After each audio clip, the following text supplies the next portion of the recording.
Tonight, armed with a knife, a man holds up a Whyalla service station but leaves empty-handed. And the opposition leader meets with locals in the Eyre Peninsula. From our 7 Spencer Gulf studios, your nightly news with Madeline Kerr begins now. Good evening, thanks for joining us. Police are investigating an attempted robbery in Whyalla Stewart.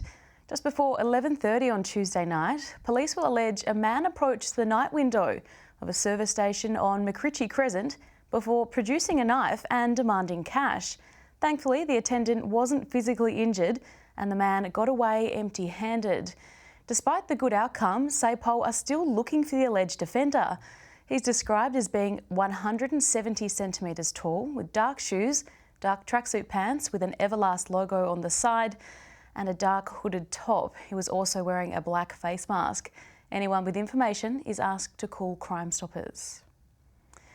Meantime, police have arrested and charged a 24-year-old man following a crash at Whyalla last week. Emergency crews were called to the scene at the intersection of Nicholson Avenue and Searle Street last Friday afternoon when a Holden sedan and a Toyota station wagon collided. Witnesses told police they saw the Holden driving at excessive speeds in the moments leading up to the crash.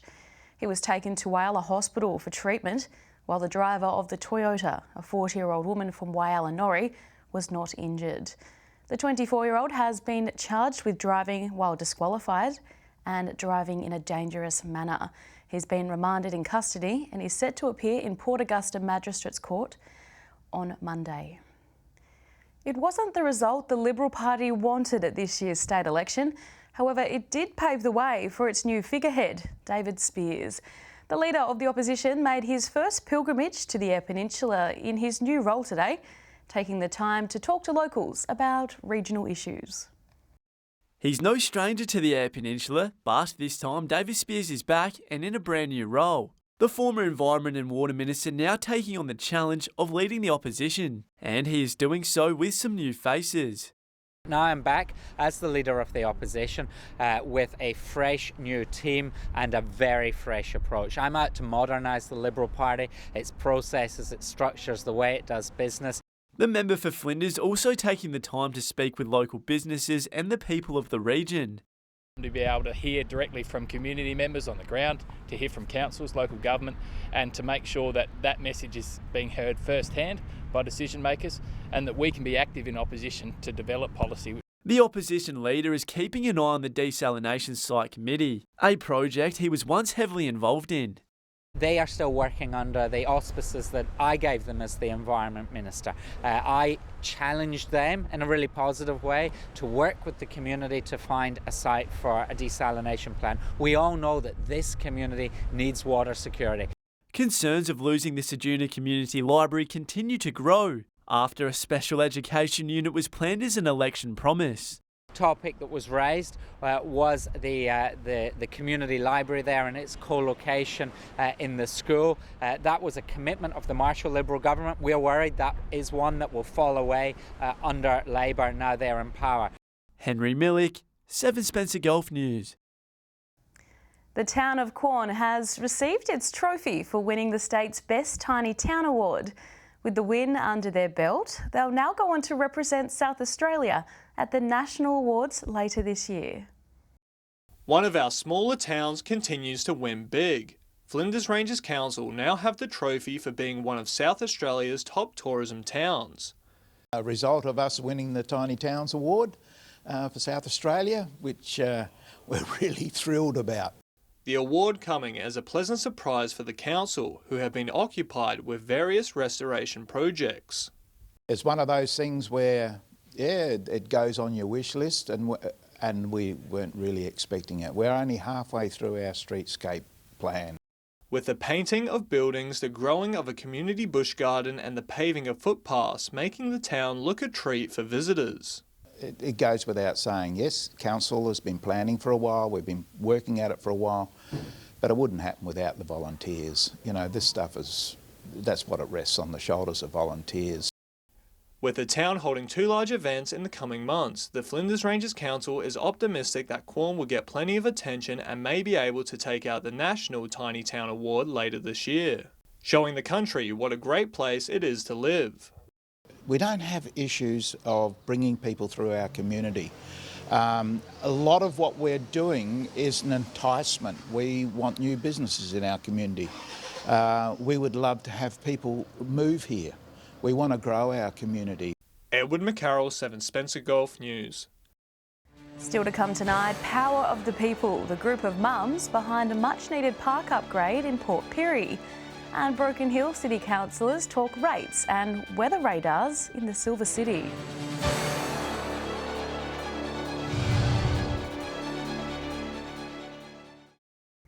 Welcome back to 7 Spencer Gulf News. A group of local mums in Port Pirie are making a big difference after taking it into their own hands to revamp Woodwood Park. They managed to secure a grant to revitalise the popular spot, arguing the upgrades were well overdue. Your park, your say. Port Pirie community members fought hard to secure a grant of $250,000 from Wellbeing SA's Healthy Towns Challenge. Now they're inviting everyone to have their say about upgrades to this iconic park. The park needs a bit of refreshing. It's a gorgeous park, lots of space, lots of great natural environment that is really well used by local community. The Wood Park Committee has partnered with Climbing Tree for the proposed upgrades, which will encourage young children to enjoy outdoor physical play and nature play. So it'll be an inclusive space that'll be inclusive for all ages.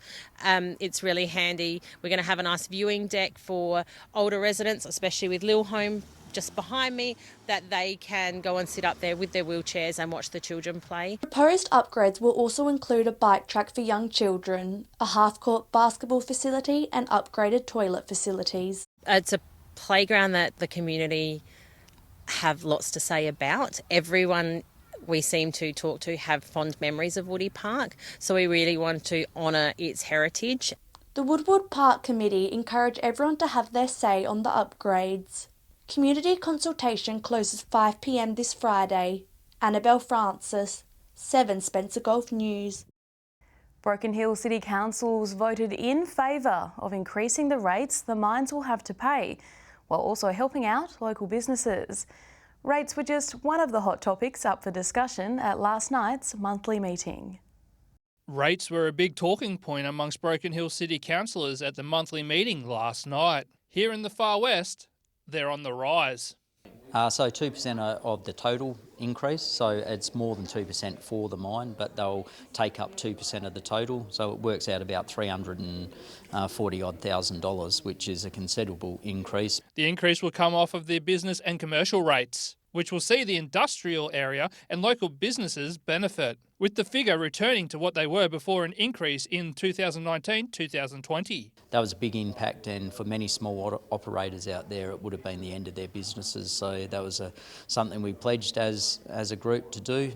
Another item on the agenda was a weather radar for the city. Broken Hill has seen some wild weather cause damage in the first 5 months of the year so far, and it's not even winter. Whether or not council will secure a radar anytime soon is yet to be determined. Our local members have acknowledged that, so it's not as if this is one side of government against it and the other side for it. Our local members, both state and federal, are both fully for it. The council has also drafted its 2022-2023 budget, which will be going out over the next 28 days for community consultations. Joshua Mercer, 7 Spencer Gulf News.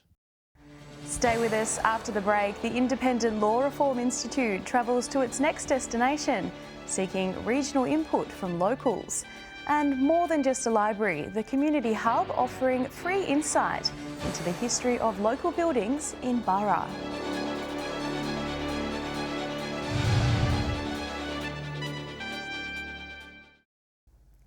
Welcome back to 7 Spencer Gulf News. Staff and interns from the Adelaide University Law School are continuing their trip around the region, stopping at Port Augusta to listen to more community members' thoughts on law reform.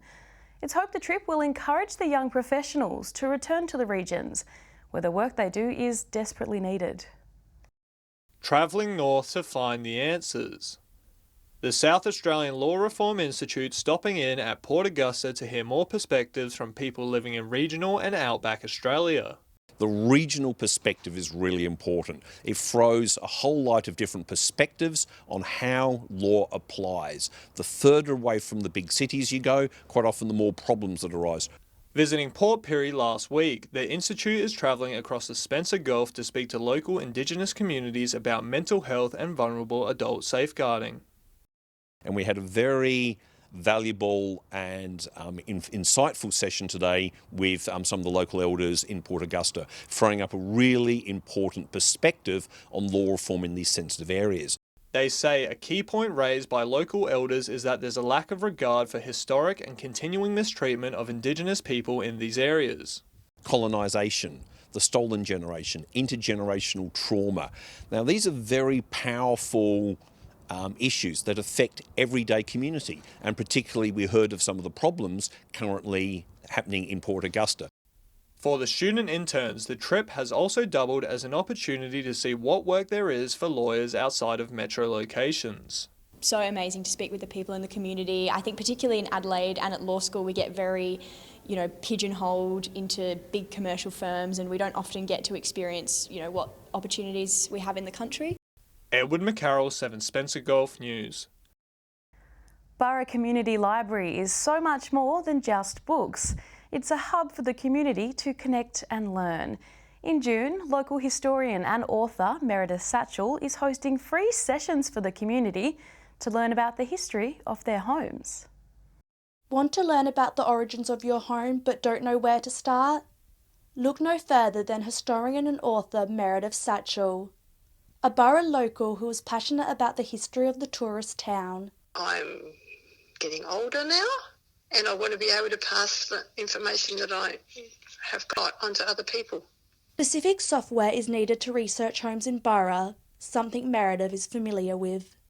That sort of thing then is quite complex to find the information. The history of dwellings in every town is unique, and research allows homeowners to find out facts about where they spend most of their time, such as who used to live in your home. Or how big the place was, you can imagine what it was like for people. There wasn't any electricity, and there was a wood stove burning every day. Meredith's home history lessons will begin next month at the Bridge Terrace Library Hub. For more information, head to the Borough Community Facebook page or download the SA Libraries app. Annabelle Francis, 7 Spencer Gulf News. Stay with us after the break. Our fishing experts reveal their top locations for wetting a line this weekend, and we'll have the weather details with Alex Sykes.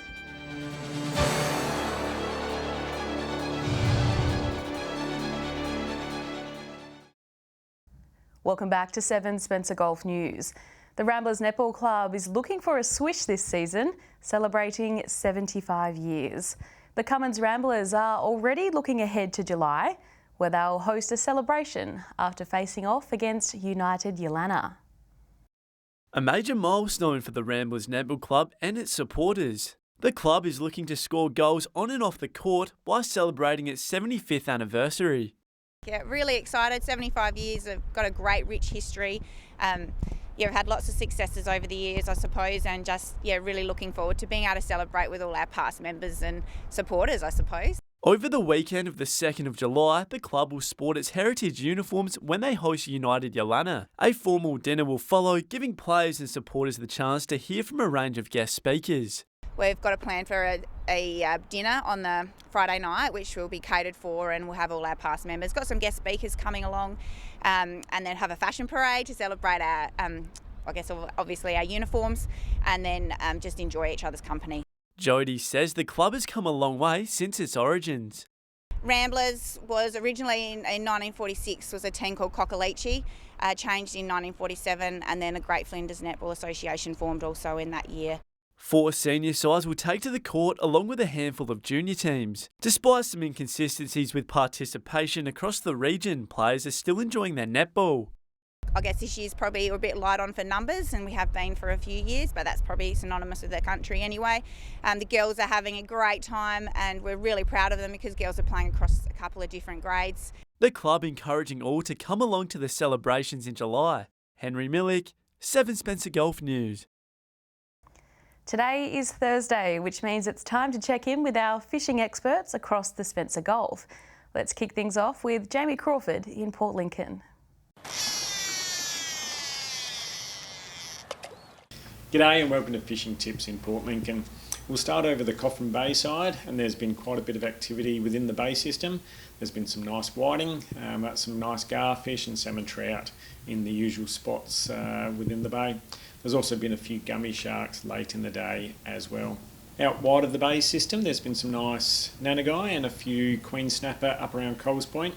And out wide of Sir Isaac's, there's been some nice nanagai, some nice school sharks and a handful of Samson fish caught out that way as well. Back here in the bay in Port Lincoln, squid fishing has been pretty good lately. There's been squid caught around Billy Lights, out around Boston Island and up at Louth Bay. Well, that's all for this week. We'll see you again with more tips next week. Hi, wireless fishing tips this week. The local jetty holding a few nice fish. There's been some tommies coming in there late in the evening. On sundown, there's been some really nice snook getting caught off the jetty and a few squid also. A little bit further north around Whyalla towards Fitzgerald Bay, there's been some nice schools of salmon holding up on the rocky outcrops there, so get amongst those. Really good time of the year to get into those fish. For the boaties, there's been some nice King George whiting hitting the table from most locations now. The Eastern Shoal and further south down towards Cowlard's Landing has been the go-to areas, and also if you are amongst the channels heading out towards the Shotgun Alley, there has been a fair few nice schools of yellowtail kingfish holding up on those also. G'day and welcome to this week's Fishing Tips from Port Augusta at Jewel North. Well, you know, winter's here when the whales have rocked up, and apparently there was one about down around the first shack yesterday, so keep an eye out for them. Don't go too close because they're pretty big animals in shallow water. Could have some consequences there. Some crabs that are getting caught at the moment, not a real lot, but they're getting about a dozen or so each time. Heaps and heaps of squid as you expect this time of year, and you should start seeing those big kingfish start poking their heads up around Port Patterson and also the old powerhouse. King George whiting can be caught, and they're also getting a couple of grass whiting and also the odd flathead in with that as well. That's all we have from the Jewel of the North. Time now to take a look at what's happening in the weather with Alex Sykes. Alex, another wet weekend on the way. Thanks, Maddie, and good evening to you and our viewers. That's right, this week's wet weather will continue through to the weekend. I'll have more detail on that in just a moment. Let's first take a closer look at today's conditions. At 3 p.m, Port Augusta was partly cloudy and 19. Clare had the day's low of 15 degrees, and Cooper Pedy was mostly sunny and reached 20. Looking further out across the region now, Port Pirie and Broken Hill both had showers and topped 19, while at Kadina and Cleve all got to a max of 18 degrees. Taking a look at the satellite image now, low cloud over much of southern South Australia with cool air in the wake of a front is generating a few light showers. High cloud crossing the west in the jet stream is not bringing any rain. Skies are clearer in the pastorals under a dry air mass. And a flood warning for South Australia's inland rivers also remains current. Moving on to tomorrow's weather outlook now, and we'll start with the Gulf waters. West to southwesterly winds 10 to 15 knots. Seas will be below a metre, and south to southwesterly swells also below a metre. Port Lincoln will have a shower or two and is set to reach a high of 19 degrees. Cleve 18. Woodner will be partly cloudy and 20. Partly cloudy in Whyalla with 18 there. Port Augusta will be mostly sunny and is set to reach 20. Kadina will have a max of 18. Possible shower in Port Pirie with 19, and Clare and Broken Hill will be partly cloudy and reach 16 degrees. Taking a look further through the week now, possible shower in Woodner with 20 degrees, partly cloudy in Port Augusta and Whyalla with 20 degrees as well. It'll be mostly sunny across the border in Broken Hill with 17 there, a shower or two in Port Lincoln with 19 at the top. To Sunday now, and sadly those showers will spread throughout the region. Cooper Pedy to reach 21 degrees, 18 degrees set for Port Lincoln. Broken Hill with a max of 16 and 19 degrees everywhere else. Those temperatures cooling down significantly by Monday. Port Lincoln, Port Pirie, Kadina and Woodner all 15 degrees. Cooper Pedy will be partly cloudy and windy, also set to reach a max of 15. Whyalla and Port Augusta both to reach 16, and Broken Hill will have a low of 12. Well, with that forecast, Maddie, you think it's already officially winter. And that's all the weather from me for tonight. I'll see you soon with an update. It's back to you. Thanks for that, Alex. And that's the local news this Thursday. I'm Madeline Kerr. Thanks for joining us. I'll have updates a little later, but until then, enjoy your evening. Good night.